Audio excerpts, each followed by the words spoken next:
night so intense, so alive, that it changes everything you thought you knew about the world, and yourself? This is one of those nights. One New Year's Eve, I stepped out for what I thought would be just another celebration: music, glittering lights, laughter, and the buzz of champagne. I had no idea that by midnight, my life would tilt on its axis, and I would come face to face with something otherworldly. The loft was alive with energy, chandeliers sparkling like frozen stars, mirrored walls reflecting 1,000 shimmering faces, and a live saxophone curling through the smoke-filled air. I was there with my friend Avery, trying to escape the grind, the endless shifts at the bakery, and the predictable rhythm of my life. I just wanted to feel alive. But then, amidst the chaos, I saw him. A figure who didn't belong to this world. Tall, pale, and impossibly elegant, with eyes so dark they seemed to drink in every flicker of light. His presence was magnetic, dangerous, and intoxicating all at once. I didn't know his name yet, but in that moment, I felt a pull toward him that I couldn't explain. He wasn't just a man. He was something eternal. And that night, he offered me a choice. Eternity. A life without the constraints of time, without the struggles of my human existence. Just endless nights, endless possibilities, if I was willing to leave everything I knew behind. Would I take it? Could I step into the unknown, or would I cling to the life I had, messy and fleeting as it might be? Tonight, I'm taking you with me on that night, the night I met a vampire on New Year's Eve, and he offered me eternity. Prepare yourself, because some encounters are unforgettable, and some temptations are impossible to resist.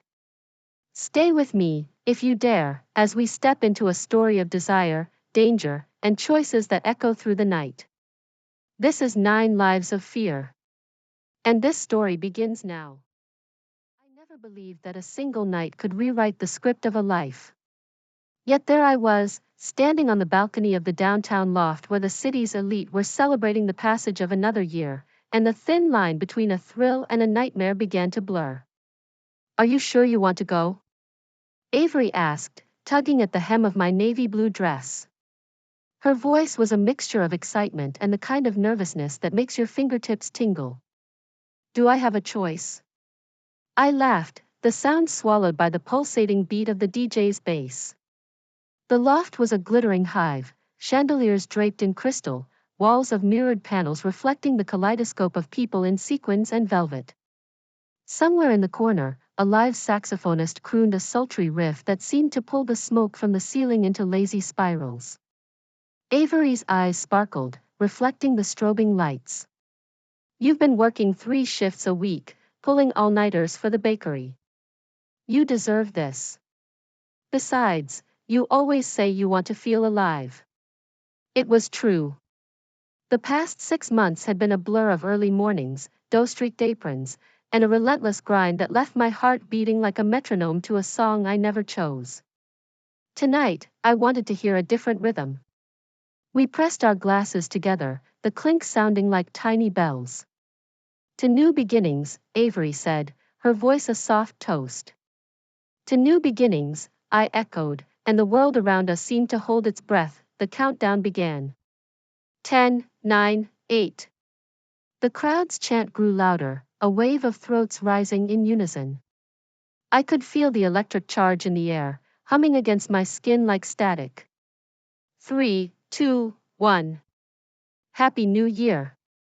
The loft erupted, fireworks painting the sky outside in bursts of gold and scarlet. Confetti rained down, a glittering snowfall that swirled around our feet. Everyone shouted, kissed, and laughed. The night crackled with a promise of possibilities.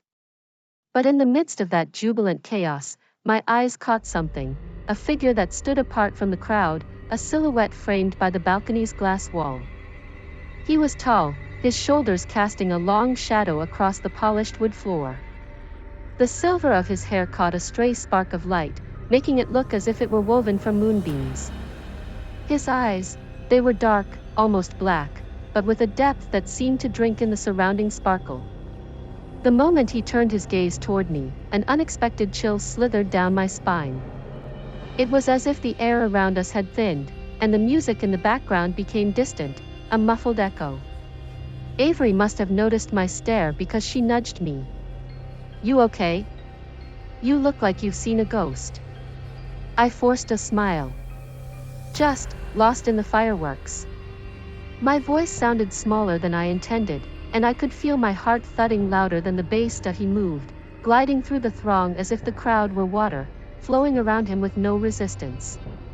He seemed to be heading toward the balcony, but each step he took left a faint imprint of frost on the floorboards, a faint sheen that vanished as quickly as it appeared. That I felt like I was being pulled, magnetized toward that eerie figure, despite every rational part of my brain screaming that I should stay with Avery and the safety of the crowd. The night's revelry turned into a dim corridor of thoughts. What if this is a prank? A costume? But the darkness in his eyes held a weight that felt ancient, as if centuries had etched themselves into his gaze. Avery caught my hand, her grip firm. "Let's go inside, Jade. It's too cold out here." I wanted to obey, to step back into the warmth of the party, but something inside me, a part one hadn't known existed, wanted to see what lay beyond the facade of fireworks. "Stay with me," he whispered, his voice low and resonant, tinged with an accent I couldn't place. It sounded like velvet, smooth and dangerous. "The night is just beginning." In a moment of impulsive bravery, or sheer folly, I found myself stepping away from Avery's side. The world seemed to tilt. The music faded, replaced by a low hum that resonated in my bones. Are you okay?" Avery's voice quivered, and I realized she'd followed me, her eyes wide with worry. She clutched my arm, her fingers white. The vampire, he stood there, his face now illuminated by the soft glow of the streetlights pouring through the glass. He had an elegant, almost aristocratic air, a faint scar across his left cheek that hinted at battle, at age. "Who are you?" I asked, my voice trembling. He inclined his head, eyes never leaving mine. "I am called Lucian. And you, my dear, have the scent of midnight in your blood." A nervous laugh escaped Avery. "Jade, this is, what?" His gaze flicked to her. "Your friend is a lovely soul. I would not wish to harm her." "What do you want?" I asked. "To share eternity with you." Avery's hand dug into my shoulder. "Jade, we need to go. You have the heart of a firecracker, Jade," Lucian said softly. "I can see why you came out tonight, craving something more." "Jade, don't listen to him. This isn't who you are," Avery whispered, tears glinting. "Think about your mother. Think about the bakery," Avery pleaded. "This isn't the answer." I looked at Avery, her terrified smile, my mother's gentle eyes flashing through my mind. "Let me think," I said. Lucian nodded. "Take this night to decide." I turned to Avery, trembling. "Avery, I'm sorry." She squeezed my hand. "It's okay. Let's go home." We left the loft together. Later, on the quiet street, Lucian appeared once more. "Remember, my dear," he said softly, "the night is forever." I felt Avery's hand gripping mine, solid, warm. "I think I'm okay with staying in the light," I said. She smiled. "That's my girl." We walked on as the city woke, choosing the dawn over the dark. Sometimes, the most unforgettable nights aren't the ones filled with laughter, music, or fireworks. Sometimes, they're the nights when the world seems to pause, and the impossible brushes against reality. That New Year's Eve, I thought I was stepping out for just another celebration. But in the shadow of the glittering lights and the swirl of champagne and confetti, something ancient waited, watching, testing, tempting. Lucian appeared like a phantom from another era, offering me a world I could hardly imagine, a life without the constraints of time, without the exhaustion of ordinary human existence, a promise of eternity. And yet, it wasn't the eternity itself that called to me. It was the thrill of choice. The pull toward the unknown. The whisper of freedom from the repetitive, mundane patterns that had ruled my days. But I realized that eternity, no matter how seductive, is meaningless without the people and moments that make life worth living. Avery's hand in mine, my mother's warm smile, the smell of fresh bread from the bakery, all of these were reminders that life, even in its struggles and routines, is alive, tangible, and fleeting. That night, I learned something important.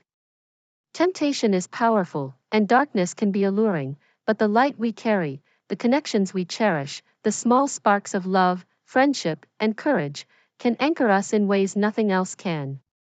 Lucian's offer will linger in my mind forever, a reminder that the night is full of possibilities, some dangerous, some beautiful. But I chose reality. I chose warmth over cold perfection. I chose human life, with all its unpredictability, heartbreak, and fleeting moments of joy. And maybe that's the lesson for all of us. The allure of what we cannot have is always strongest at the edge of midnight. But sometimes the greatest courage is in staying in the light, walking forward, and embracing the life that's truly ours, messy, imperfect, and fleeting as it may be.